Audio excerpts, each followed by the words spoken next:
नमस्कार मित्रांनो, आजच्या या लेक्चरमध्ये आपण आंतरराष्ट्रीय बंदरे हा भाग पाहणार आहोत। स्पर्धा परीक्षेच्या दृष्टीने अतिशय महत्त्वाचा असणारा हा भाग, या भागामध्ये आपण आगामी असणाऱ्या सर्व परीक्षेना येतील अशा प्रश्नाच्या अनुषंगाने परीक्षाभिमुख हे लेक्चर घेण्याचा प्रयत्न करत आहोत। आज आपण पाहतोय ते म्हणजेच बंदर। बंदर हा शब्द पाहताना आपल्या लक्षात येईल, बंदर म्हटलं की समुद्रकिनारा आणि सागर किनारपट्टी येते। भारत हे एक द्वीपकल्प आहे। आता द्वीपकल्प या शब्दाचा अर्थ आपण पहिल्यांदा पाहू तर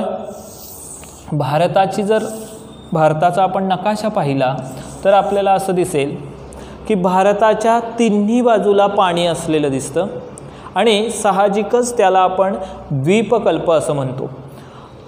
आता या ठिकाणी जर पाहिलं तर समुद्र किनारपट्टी भारताला ही सर्वात मोठी लाभलेली आपल्याला दिसून येईल, कारण ती आपल्याला नैसर्गिक देणगी आहे।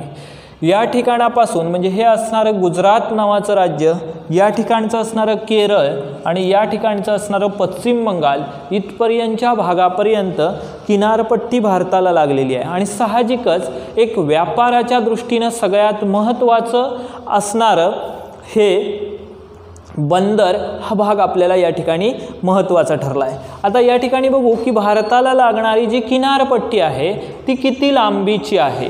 तर भारताला लागलेली एकूण किनारपट्टी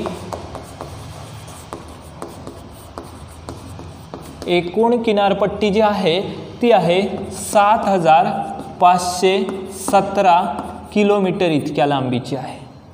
म्हणजेच या ठिकाणच्या गुजरातपासून या ठिकाणी केरळ आणि पश्चिम बंगाल आणि आपल्याजवळ असणारी जी बेटं आहेत म्हणजे अंदमान आणि निकोबार, आजच्या काळातले असणारे केंद्रशासित प्रदेश, या केंद्रशासित प्रदेशांना सुद्धा लागलेली किनारपट्टी जर धरली तर ती होते 7517 किलोमीटर।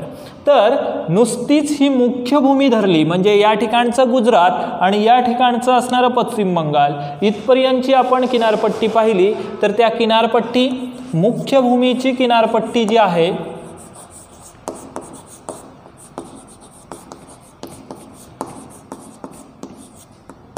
तिची लांबी आहे 6100 किलोमीटर। 6100 किलोमीटर। आता महाराष्ट्राचा नुसत्या जर विचार आपण केला तरी आपल्याला दिसून येईल की महाराष्ट्राच्या किनारपट्टीचा जर विचार केला तर आपल्याला दिसेल की त्याला 720 किलोमीटर लांबीची किनारपट्टी लाभलेली आपल्याला दिसून येते। आता या ठिकाणी जर पाहिलं तर या ठिकाणचं गुजरात, या ठिकाणचं केरळ आणि या ठिकाणचं असणारं पश्चिम बंगाल म्हणजेच भारताच्या एकूण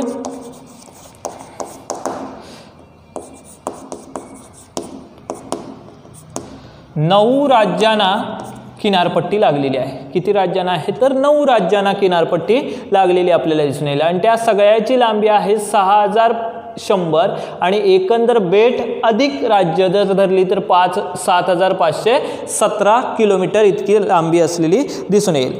आता या ठिकाणी आपण पाहतोय ते म्हणजेच बंदर।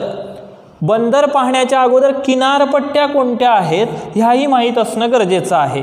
आपण पाहू की या बाजूला अरबी समुद्र आहे, खाली दक्षिणेला असणारा हिंदी महासागर आणि या बाजूला असणारा बंगालचा उपसागर। यावरूनच या दिशेवरून त्याच्या किनारपट्ट्या पडल्या जातात। पहिली आहे पश्चिम किनारपट्टी, कारण ही पश्चिम दिशा आहे म्हणून त्याला म्हटलं जातं पश्चिम किनारपट्टी। तर ह्या बाजूच्या किनारपट्टीला म्हटलं जातं पूर्व किनारपट्टी। आता यांना काही नावं सुद्धा दिलेली असतील। उदाहरणार्थ आपण या ठिकाणापासून या म्हणजे महाराष्ट्राची किनारपट्टी कोकण किनारपट्टी म्हणून ओळखली जाते।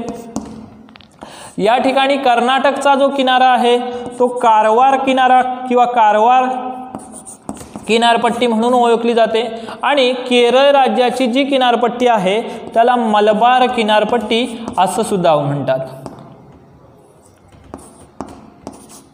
मलबार किनारपट्टी। तर या बाजूचा जो असणारा पूर्व किनारपट्टी आहे याच किनारपट्टीला आपण कोरोमंडल किनारपट्टी असं म्हणतो। कोरोमंडल किनारपट्टी असं म्हणतो। आता यामुळे या ठिकाणी अनेक बंदरं आहेत। भारतामध्ये आंतरराष्ट्रीय अशी 13 बंदरं आहेत। आंतरराष्ट्रीय बंदरांची संख्या जर पाहिली तर ती आहे 13. या ठिकाणी दोन महत्त्वाच्या गोष्टी आहेत की काही पुस्तकांमध्ये उल्लेख करत असताना 15 असा केलेला आहे, कारण त्याचं कारण आहे सागर आणि दुगाराजपट्टणम नावाची धरून एकंदर 15 इतकी काय झालेली आहेत, 15 धरलेली आहेत. मात्र आजपर्यंत जर पाहिलं तर 13च काय आहेत तर आंतरराष्ट्रीय बंदरं आहेत. तर लहान बंदरं जर आपण पाहिली, लहान आणि इतर म्हणजे आंतरराष्ट्रीय नाहीत अशा बंदरांची संख्या 200 पेक्षा अधिक आहे. 200 पेक्षा अधिक असलेली बंदरं दिसतील. 200 पेक्षा अधिक बंदरं आहेत. आता या ठिकाणचा जर विचार केला तर आंतरराष्ट्रीय बंदरांचा विचार जर केला तर पश्चिम किनारपट्टीवर एकंदर म्हणजे या ठिकाणचं गुजरात आणि या ठिकाणच्या केरळच्या किनारपट्टीपर्यंत किनारपट्टीवर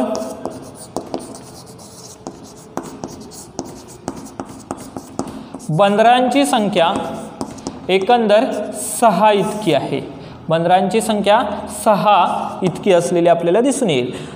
आणि उर्वरित असणारी जी बंदरं आहेत ती पूर्व किनारपट्टीला आणि एक केंद्रशासित प्रदेश या ठिकाणी आहेत. आता या सगळ्याचं असणारं या बंदरांचं नियमन कोणत्या कायद्यानुसार चालतं, इथे महत्त्वाचा आहे तो म्हणजेच कायदा. तर हा कायदा आहे कंपनी सरकारचा आणि तो आहे 1956चा कायदा. आणि यानुसार हे काय चालतं तर कंपनीचं कामकाज चालतं. या साऱ्या बंदरांवरचं नियमन आणि नियंत्रण करण्याचं काम कोणता निगम करतो असा प्रश्न बऱ्याच वेळेला विचारला जाण्याची शक्यता असते. तर त्याचं नाव आहे shipping corporation of India. Shipping corporation of India. आणि याची स्थापना केव्हा झाली तर त्याची स्थापना झालेली आहे 1961. मात्र त्याचं नामकरण बदलण्यात आलं होतं ते 1992 साली त्याच्यात बदल करण्यात आला होता. 1992 म्हणजे भारत सरकारच्या अखत्यारीत ही संस्था आली, शिपिंग कॉर्पोरेशन ऑफ इंडिया. आज भारतात जर विचार केला तर आंतरराष्ट्रीय बंदरं 13 आहेत आणि लहान मोठी अशी किती आहेत तर 200 जी बंदरं आहेत या सगळ्याचं नियमन आणि नियंत्रण करण्याचं काम शिपिंग कॉर्पोरेशन ऑफ इंडिया हे करतं. आता बंदर किंवा आंतरराष्ट्रीय बंदर किंवा व्यापार हा जर पाहिला आपण तर तो कोणत्या सरकारच्या ताब्यात येतो तर हे समवर्ती सूचीमध्ये आहे. समवर्ती सूचीमधला हा विषय आहे. म्हणजेच केंद्र सरकारच्याही आणि राज्य सरकारच्याही ताब्यात आहेत. मात्र आंतरराष्ट्रीय बंदरं ही केंद्र सरकारच्या ताब्यात असलेली दिसून येतील. आज भारताचे असणारे बंदर विकास मंत्री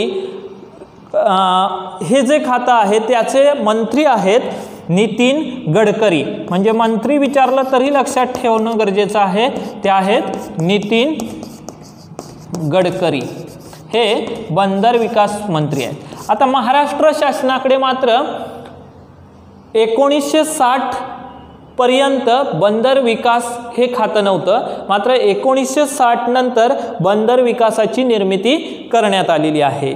यानंतर सगळ्यात महत्त्वाची गोष्ट आहे ती या बंदरांमध्ये काही ठिकाणी गोदी असलेल्या दिसून येतील किंवा ज्याला आपण म्हणतो शिपयार्ड असा शब्द वापरला जातो. शिपयार्ड म्हणजेच काय तर ज्या ठिकाणी जहाजं बांधली जातात किंवा मोठमोठ्या जहाजांची निर्मिती केली जाते अशी शिपयार्ड असलेली दिसून येतील. आणि अशांची संख्या सुद्धा किती आहे 9 इतकी आहे. मात्र त्याच्यातली प्रमुख शिपयार्ड ही किती आहेत तर 4 आहेत.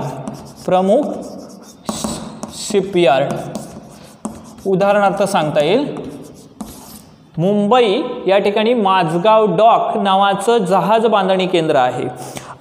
छत्रपती शिवाजी महाराजांचा आरमाराचं एक प्रमुख केंद्र किंवा ज्याला म्हटलं जातं शिपयार्ड असं होतं ते सिंधुदुर्ग जिल्ह्यातील गिरिये या ठिकाणी म्हणजे त्या तत्कालीन काळामध्ये होतं. मात्र सध्या किती आहेत तर 9 आहेत आणि त्याच्यातली प्रमुख शिपयार्ड किती आहेत तर 4 इतकी असलेली आपल्याला दिसून येतील. याशिवाय इंडियन मेरीटाईम बोर्ड किंवा इंडियन मेरीटाईम युनिव्हर्सिटी किंवा म्हणजे या ठिकाणी बंदरांमध्ये जे अधिकारी असतात त्यांना ट्रेनिंग देण्याचं काम करणारी युनिव्हर्सिटी, ज्याला म्हटलं जातं इंडियन मेरीटाईम युनिव्हर्सिटी, आणि ही युनिव्हर्सिटी आहे चेन्नई या ठिकाणी, आणि तिची स्थापना झाली होती 2006 मध्ये. स्थापना झाली होती इंडियन मेरीटाईम युनिव्हर्सिटी, आणि त्याची स्थापना झाली 2006 साली. आणि त्याचं जे कार्यालय आहे प्रमुख ते आहे चेन्नई, आणि इतर त्याची उपकार्यालये कोलकाता आणि मुंबई या ठिकाणी आहे.